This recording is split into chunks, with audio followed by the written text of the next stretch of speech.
I'm being countered with the argument, well, science can't explain everything yet. In other words, the argument is give science enough time and it will be able to explain everything. Really? This is, of course, a response to the Rogue Moon. Good to see you again, and I hear and see that you've got the funk as well. 'Tis the season to be sick and miserable. Your impression or the feeling that you don't want science to explain everything, I can understand it because you feel that it takes away some from your experience of life.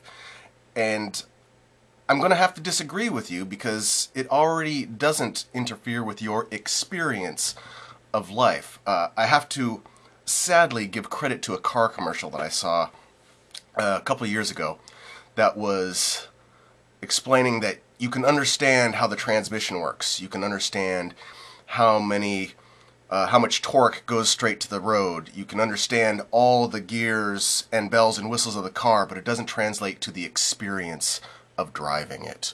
Ooh. But the sentiment in that is very, very true. I can understand exactly how a flower grows and exactly what smell is and still enjoy the experience. Understanding it, if anything, adds to the experience of life, doesn't take away from it. I have some notes here that I'm going to be referring to also. One of the things, you were saying that science is not infallible. And, or is science infallible? And of course it's not infallible. We can see in history that it has been duped and just come up with the wrong answer many times. But unlike religion, as you try to keep referring this back to, science is self-correcting. Religion, when you find something wrong in it, it's stuck with it. That's just the way it is forever and ever. It can't change. Science, if it finds something wrong, will change in a second and then not be wrong anymore. That's not saying that it will someday always be wrong, because we'll eventually find something, or at one point find something that changes all of it. I believe that there's a particle out there that will uproot all of science and we'll have to rejuggle everything to make it correct again. But science is set up to do just that. You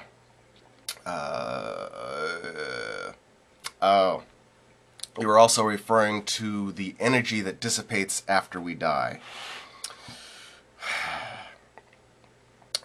There has been some attempted measurements at weight at the time of death.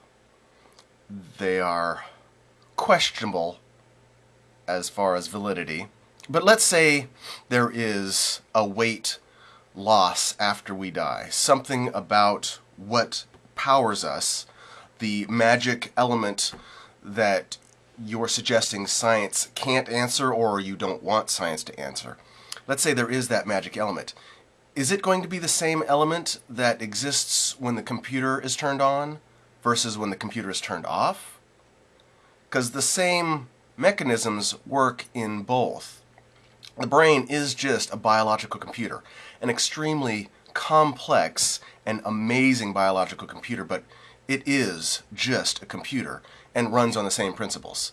So to suggest that something happens after that is much like a ghost story, completely made up. Ghost stories, I call it my ghost story theory. If you see something that you don't understand, say a shadow out of the corner of your eye that looks humanoid, everything after that, you just made the fuck up. You saw something humanoid out of the corner of your eye. It must have been someone that died a tragic death that has incomplete issues on Earth and is trying to... That's all that shit's made the fuck up. You saw something out of the corner of your eye that you don't understand. Period. Fun to have those stories. I do it too. It's fun. There's a weight loss after you die. Period. Everything else, made the fuck up. Conjecture. Fun to do, necessary to produce theories to test, but so far all those tests have failed that I've ever read about, so it's still just made the fuck up. The other one, that science is going to answer all the questions. At the point that we are now, every time we answer a question using science, it creates dozens more. We're not even equipped to even ask some questions because we don't even know the questions are there yet. There are animals, creatures on the earth that have sensory awareness that we don't have. They see things that we don't even know exist yet, so we can't even ask those questions. So to suggest that science is even close to answering even a small portion of the questions that are out there is just ridiculous. We're not even close. We don't even know what questions to ask yet. And really, the fun is in asking the questions. The answer is great, but the journey in asking the questions and finding that and why that is the answer is fun, but it doesn't reflect the experience. I know this for some reason seems to be a downer to you, but again, I'd just like to say science doesn't reflect the experience. You can still know everything there is to know about a subject and still enjoy life. Good talking to you. Peace.